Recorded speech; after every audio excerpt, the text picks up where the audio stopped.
66 of Uncensored. I am your host, Keith Andrew, along here with Christine Dunford, and I just want to say thank you for being a guest on my talk show. Oh, it is my pleasure to be your 66th guest. That is a lot of interviews. It has, and tell you the story about it.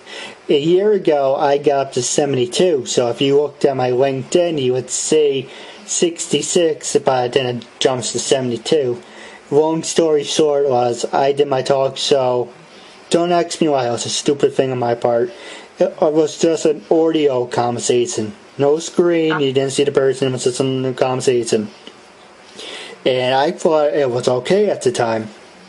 Unfortunately, I couldn't get sponsors, I couldn't get people interested, and they said, okay, screw it, I'm going to do it over.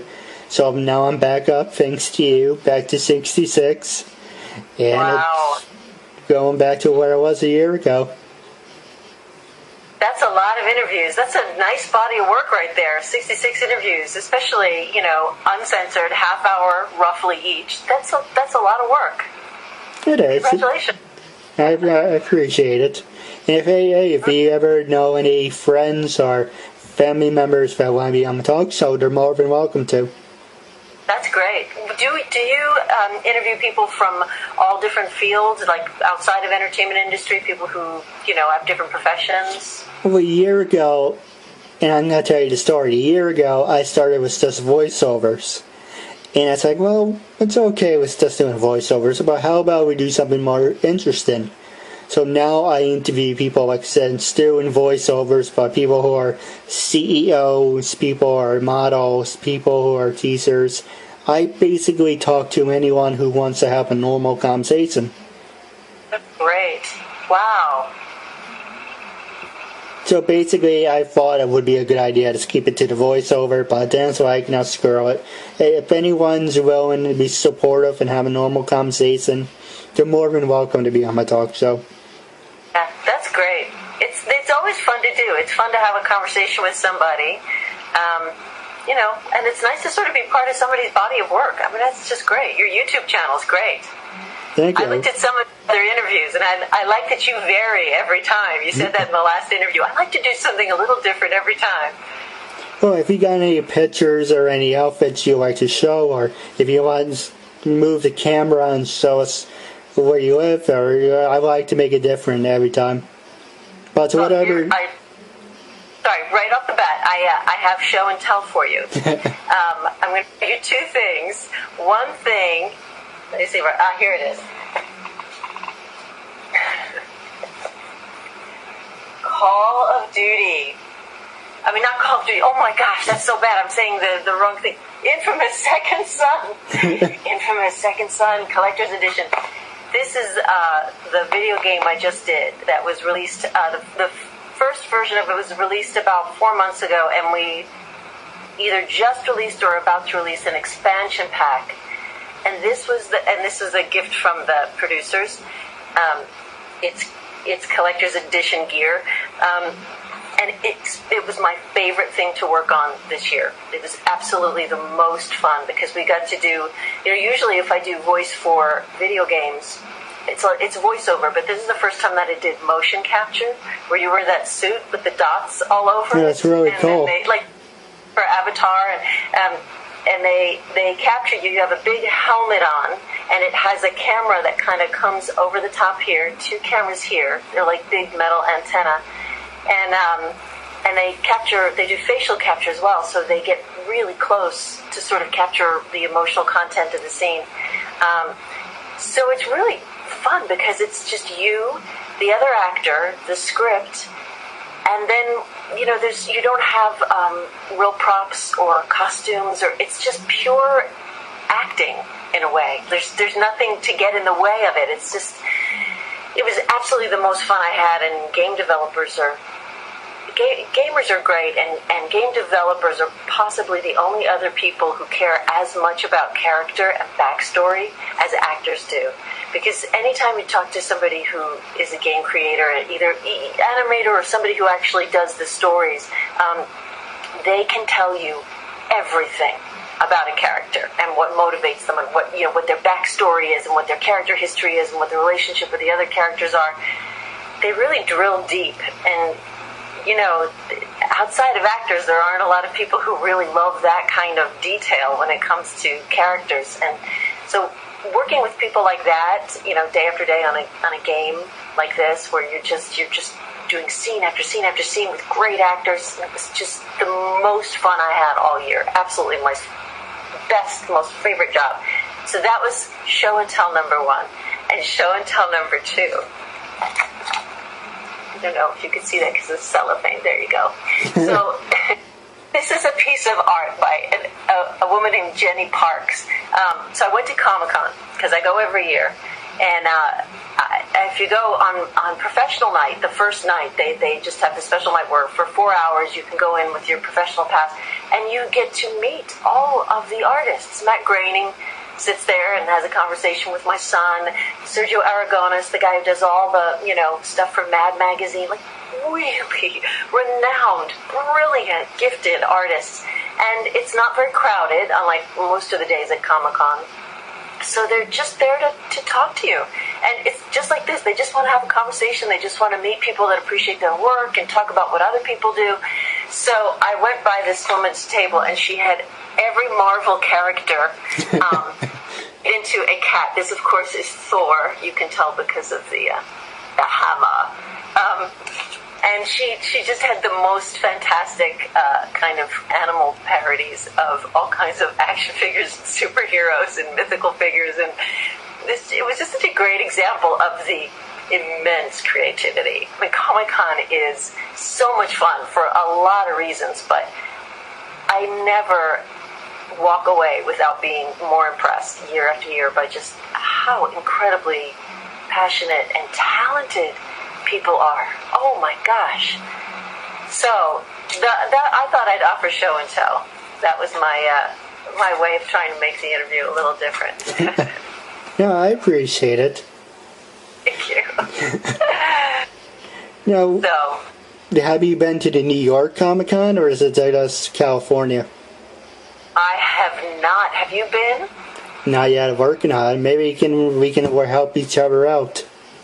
I know. I wonder if the same professional registration process for Comic-Con out here on the West Coast is the same as the one for the other ones. I know that there's another one somewhere else, maybe Vegas. There's a couple of them. I've been to Stan Lee's Kamikaze, which is sort of his version of Comic-Con, and that's really fun. It's not the big 4-day spectacle that the Comic-Con is out here. I would love to go to the one in New York. I think that'd be really fun. It'd be interesting to see how the fans differ. The fans in San Diego are amazing. It's like the way there are people who go to the Super Bowl and they paint their faces and their bodies, and this is that for the sci-fi comic book graphic novel fan. And people dress in costume, and they wait online for 8 hours to see a panel of a show for Walking Dead or whatever their particular passion is. The most passionate, devoted fans. Really fun people to be with. So I'd be interested to see if it was different in any way in New York. Yeah, we should hang out one day. I know.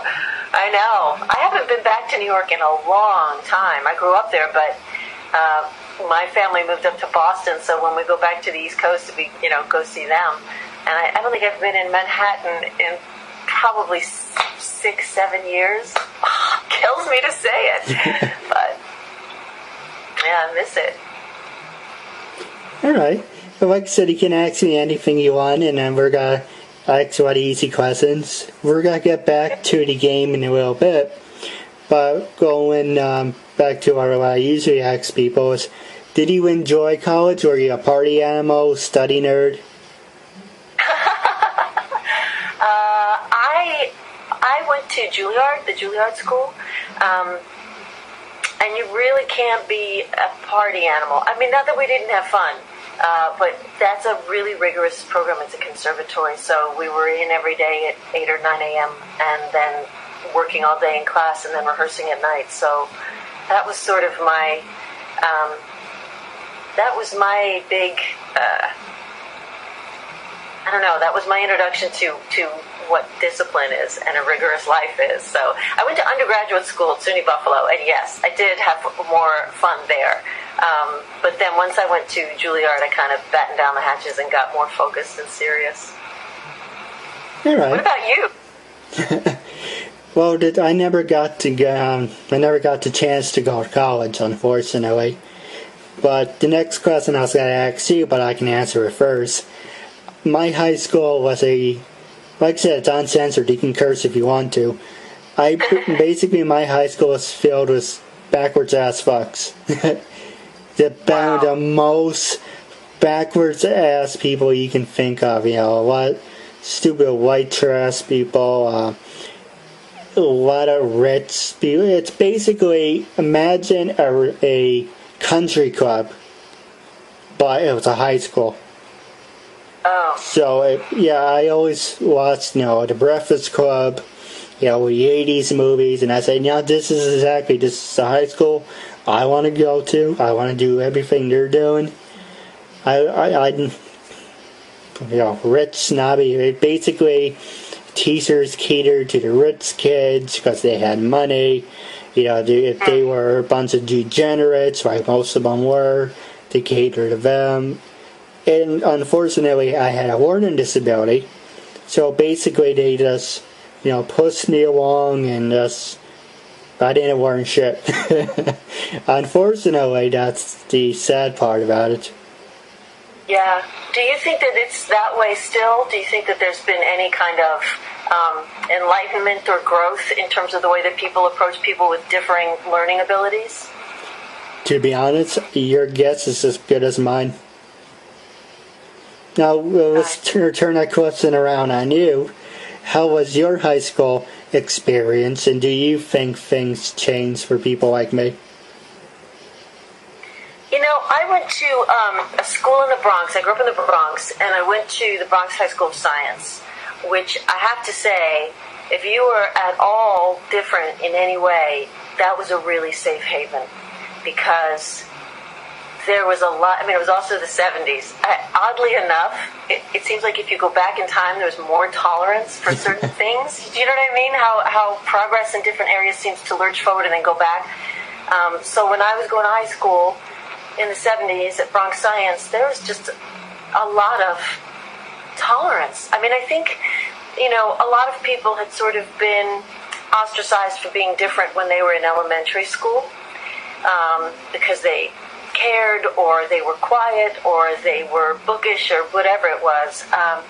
And so there was a lot of compassion and tolerance, because everybody, I think, almost everybody who was in that school had been on the receiving end of, people making fun of them, or, just kind of looking down their noses at them, or dismissing them, or being invisible.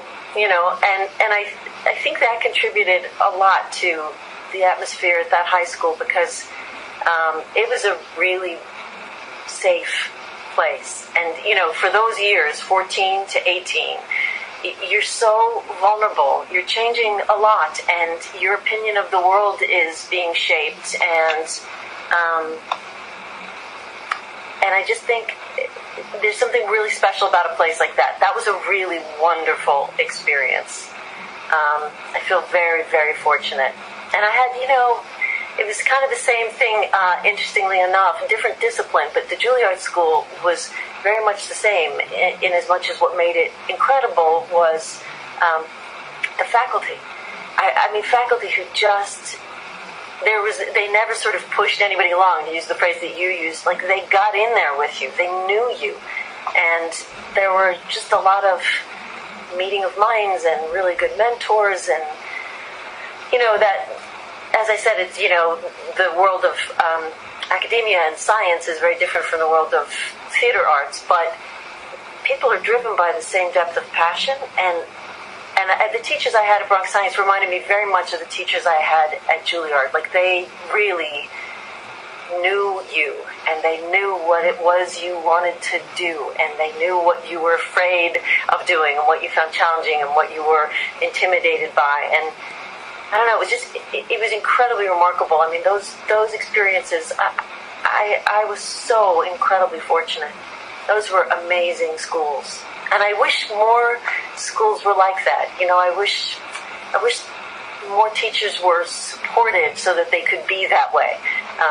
Because both of those schools, have a lot of good resources, and the teachers have a lot of good support, and they have the time to be able to really get to know students. And, class sizes at Mamet and small, and there are a lot of conditions that go towards helping them really be that available.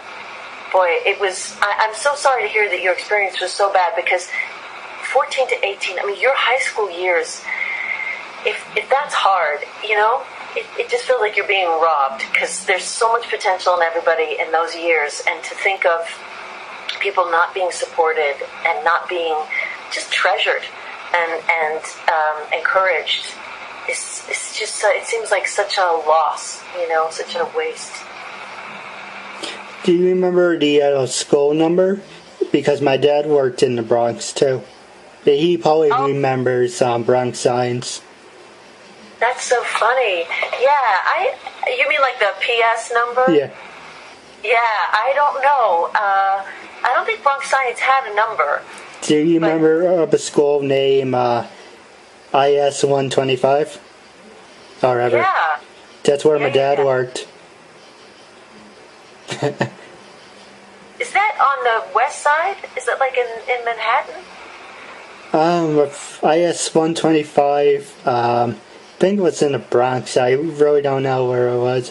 I know it's Henry Hudson. Yeah, IS. That sounds like a Bronx thing. There's a lot of Hudson stuff in the Bronx. Yeah. It's funny while we're on the subject, not to change subjects or cut you off. I didn't mean to do that. It's funny, guess who, one of the famous people, he's now in Expendable 3. He just got out of prison and everything. But I guess one of the famous students he had. He's now famous. He wasn't famous then. My dad taught Wesley Snipes. Wow. He sold me this yearbook recently where I have, I'm thinking about selling the picture. I don't know how much I can get for it, but it's Wesley Snipes back in 1967 or 76. I have to look at the yearbook again.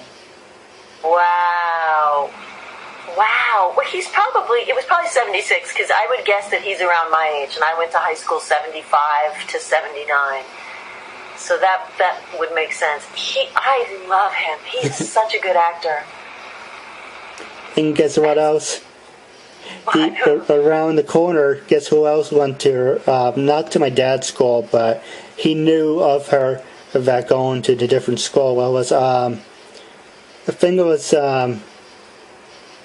Jennifer Lopez, or it was Jennifer Lopez, or it was something with a J. I mean, she's now a big star too. Yeah, I think it must have been Jennifer Lopez. I did a guest spot on a show called, a million years ago, called Hotel Malibu.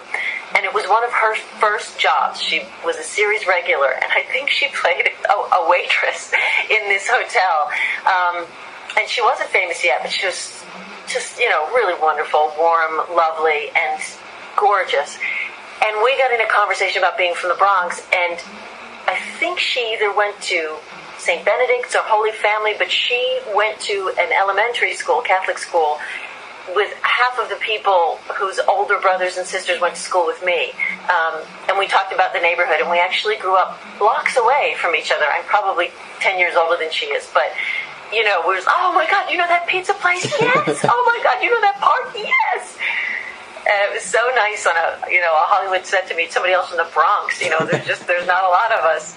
I remember her talking about that. And it was kind of amazing, because she was, and I hear that she still is so down to earth, and not grandiose or anything. And she was that way then. She was just very warm and approachable. Bronx girl. Well, you don't look like a Bronx girl, if you don't mind me for saying. I don't know.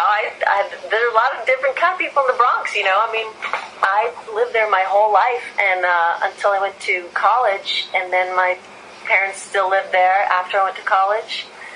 I don't know that I missed the Bronx. I mean, once I went to college and then came back and went to Juilliard, I lived in the city, and I really kind of identified myself with Manhattan.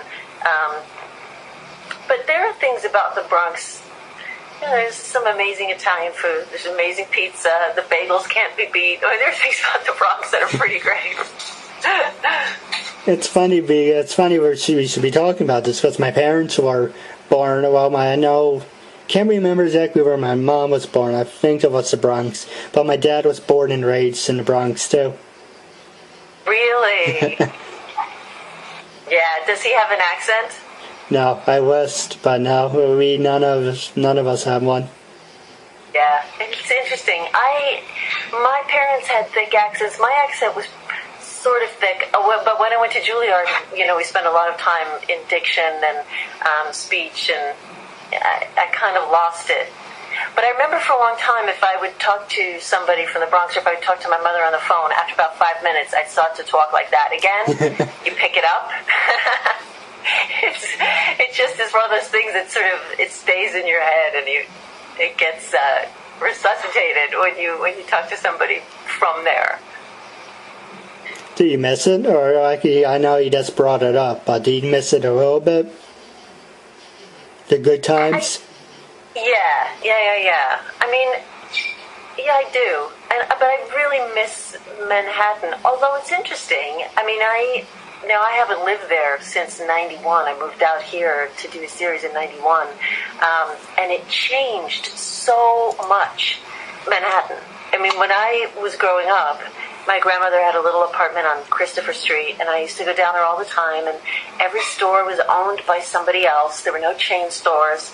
And New York was very dirty and kind of seedy and a little bit, sketchy, dangerous sometimes.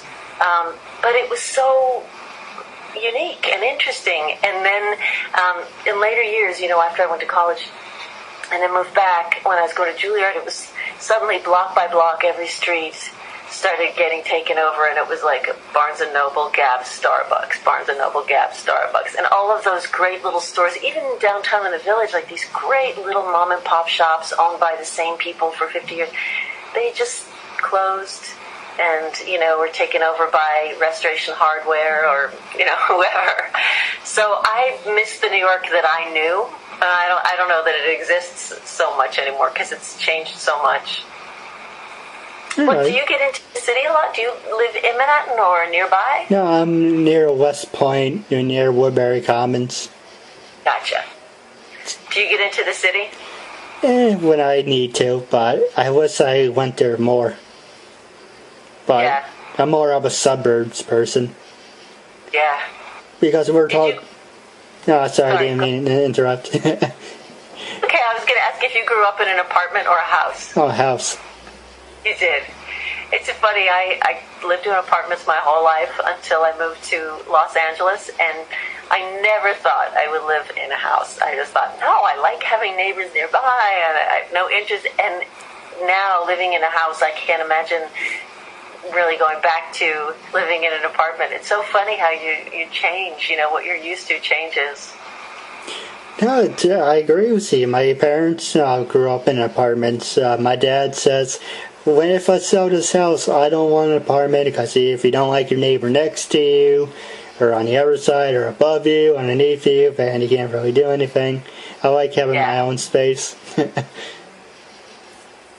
Yeah.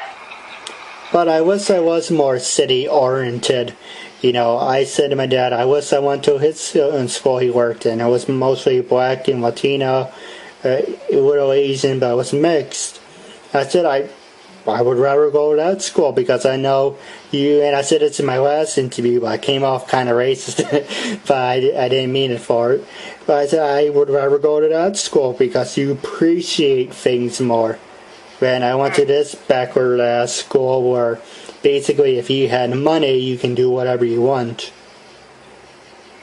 Yeah, that is the downside of money, I think, the entitlement that comes with it, and how it, I don't know, it cheats people of the opportunity to appreciate things, you know? That's true. Now, I was looking at your LinkedIn. I saw you were part of a lot of TV shows.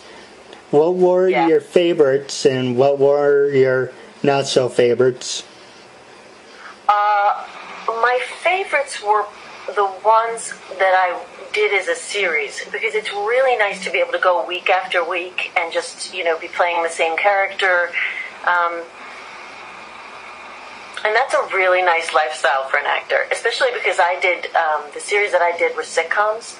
They were 4-camera sitcoms, which means they're done in front of a live audience.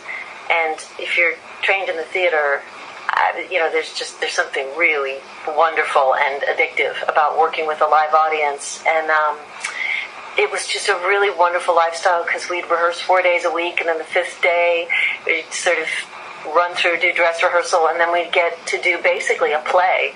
You know, we'd do the show for an audience, and they filmed it, and it was incredibly exciting and energizing, and those shows, I think, were my favorites, all the shows that we shot in front of live audiences. The ones that are not my favorites, I don't know. I like working. I really do. I like working, and I always find something that I like about the work. I also, I think this is probably true of a lot of actors, I never fail to appreciate the fact that I'm working. It doesn't ever go away, that appreciation.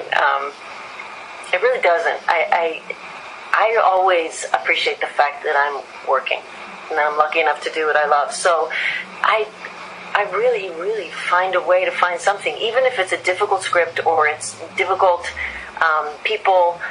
There's always something that you can kind of latch onto, you know, that you love and that you feel you're contributing to. There are jobs that are harder. It's very hard to sort of do a guest star spot on a series where, you know, you come in and you are the mother whose child has been hit by a car, and you have to come in as the guest star, not knowing anybody in the set, and just stand there and just bang, just be able to burst into tears.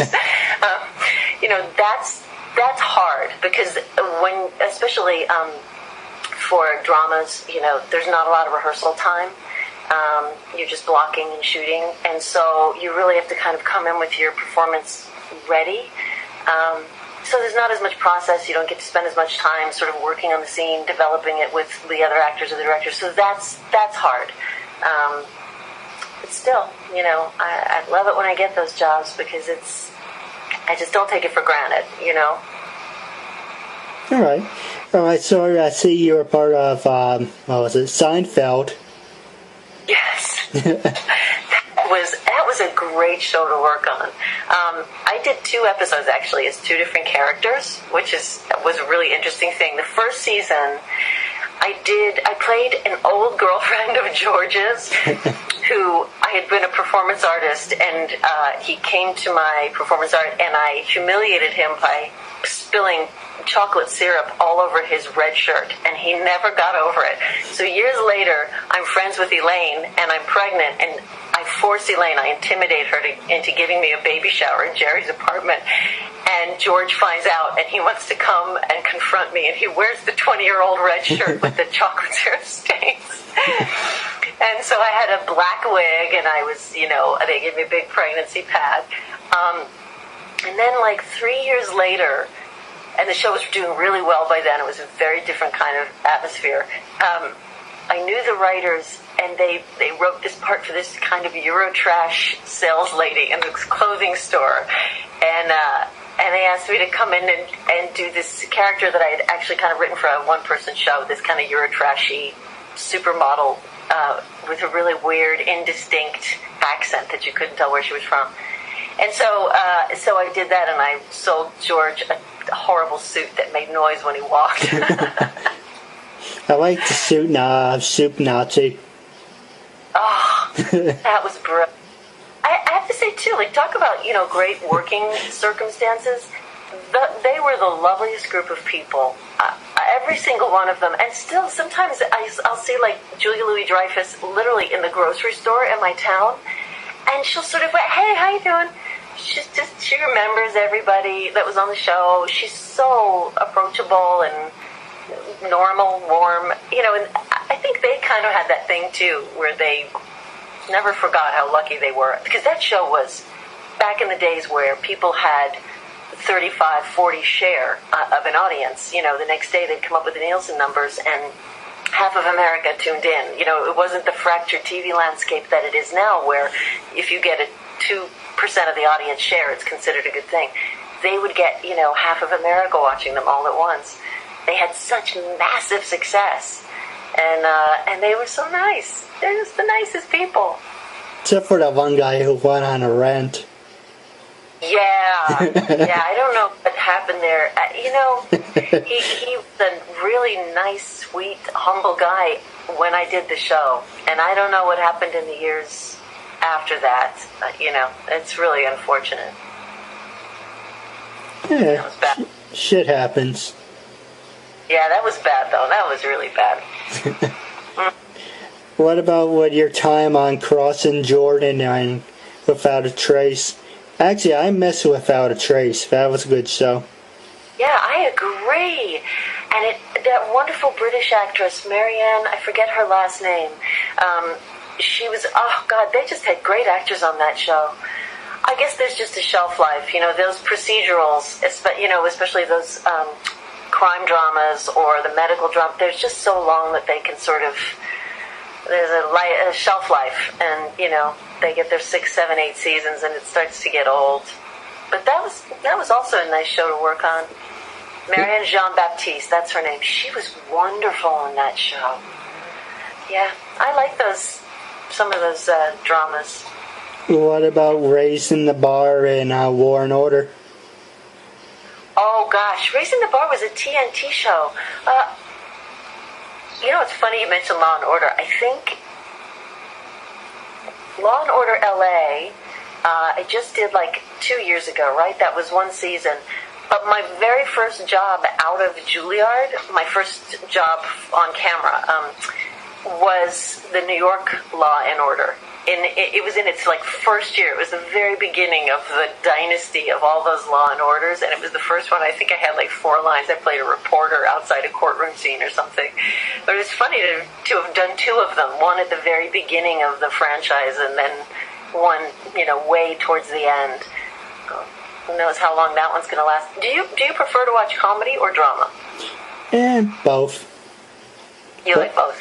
But if I had to choose one, probably action. Oh, interesting. Let me ask you, if you could have anybody on your show, who would you want to interview? Just one person? Okay, 3. Pick 3. I would say Stanley. Nice. Hugh Jackman. And for the last one, I would say that's a good one. Probably it's either a tie between Sam Neill's or Lucy Liu. Oh, wow. That is a really interesting list. It's a very action-oriented list. What about you? Lucy Liu, I love her. I love her work. She's on that show now about Sherlock Holmes, right? Right. That's still on, isn't it? It is. So funny. I don't watch a lot of TV just because, of work, I get busy, but yeah, I heard that was really good. I did like War and Order. Now it's just like Pervert or The Leak or whatever. It's better than Criminal Minds. I can't stand Criminal Minds. I don't think I've ever seen Criminal Minds. It's really demented. It is, so I won't bother. I'll take your recommendation. I won't waste my time. I tell you how bad it is. One of the actors had to leave the show because he said he couldn't take it anymore. Because he was starting to have nightmares of the episodes. Oh, wow. I thought you were going to next day he was having nightmares because the writing was so bad and he couldn't stand the work. Oh, that's hard. Wow. I had no idea it was so gruesome. Oh, it's demented, too. I just started binge watching Dexter. Yeah. I put it off forever. And it's pretty gruesome. It's more annoying than anything. But you like Breaking Bad? I only saw a couple of episodes. I really liked it. I would like to binge watch that one. Do you ever binge watch things? Do you ever Netflix just and watch a whole bunch in a row? I did once, and that was Breaking Bad. Dexter was the introduction gets annoying after a while. It's some guy eating breakfast, and it's kind of like, I'm here to save you. It's like Batman. I'm here to save you, but I'm actually here to kill you. It's kind of like, what is this? Yeah. Well, how far did he get in Dexter? What did you say? How far did he get in Dexter? Yeah, do you want me? I can ruin it for you. How it ends. No, don't. I'm on season 5,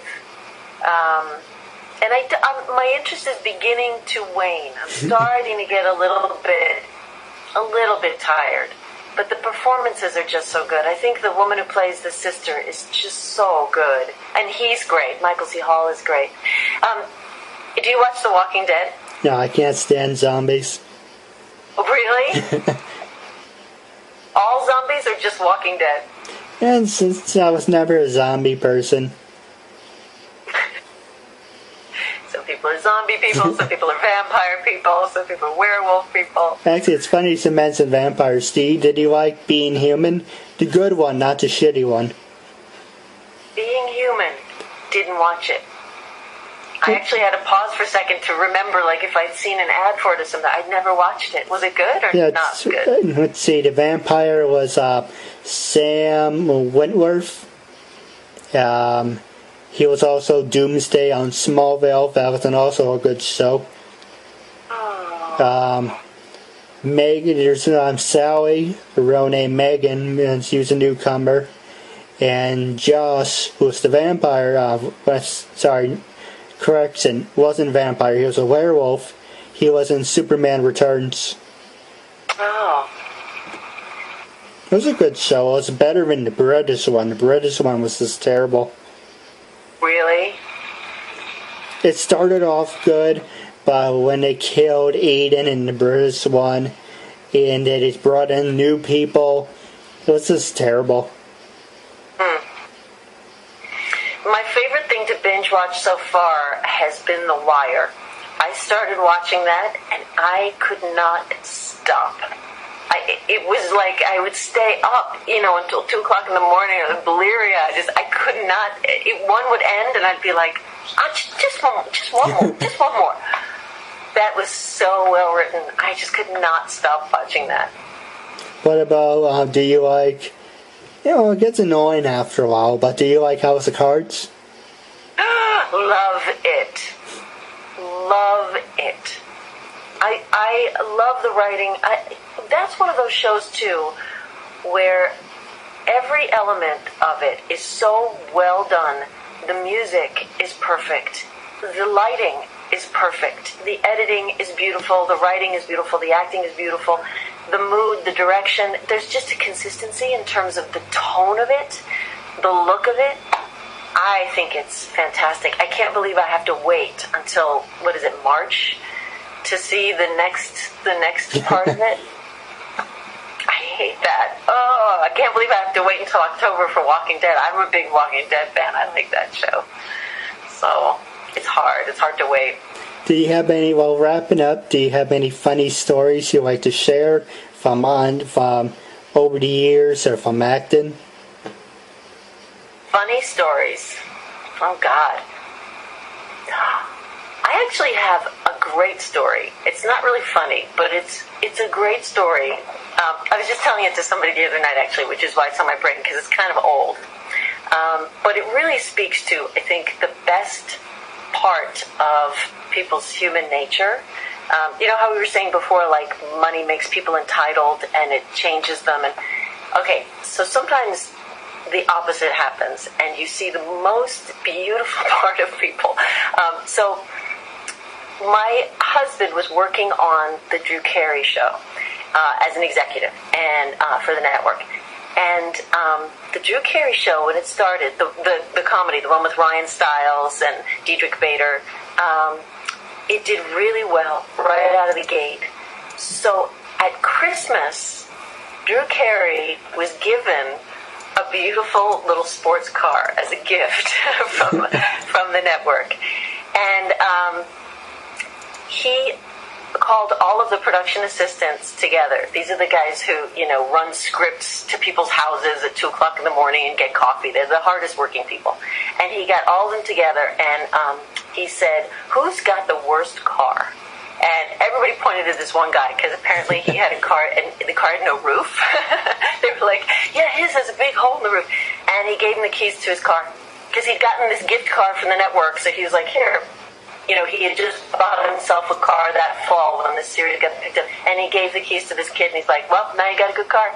And I've never forgotten that story, because to me, like, that's what people should do when they get successful. And when somebody gives you as ridiculous a gift as a car, you know, as a bonus, like, yes, the right thing to do is to turn around and give your car to someone else. You know, that's how people should sort of respond to big, bountiful gestures from the world. You know, you're that lucky, and you're getting to do what you love, and you're getting paid tons of money, and you're being adored. And why should that stop with you just taking that and saying thanks very much? Like, the next step is then you take, you know, all that's been given to you, and you give some of it to someone else. I just love that story, because you hear so many stories about people who just sort of they accomplish their goal, or they get what they want, or they feel they get their accolades, and then they're done. And they never think about, how can I kind of turn this into more good for someone else? And you hear the bad stories about Hollywood greed and Hollywood selfishness all the time. But stories like that, I just love, because to me, that's the appropriate response to that kind of crazy success. Is to be crazy generous, you know? So that's the only story I have. I can't ever think of funny stories when somebody says, it's like when somebody says, think of a joke, you know, you can never think of one. I just have that story. All right. Well, do you have anything you want to say to your fans and listeners? No, but I so appreciated the chance to get to talk to you. I'm so glad that you're doing the show and that you invited me on. Thank you.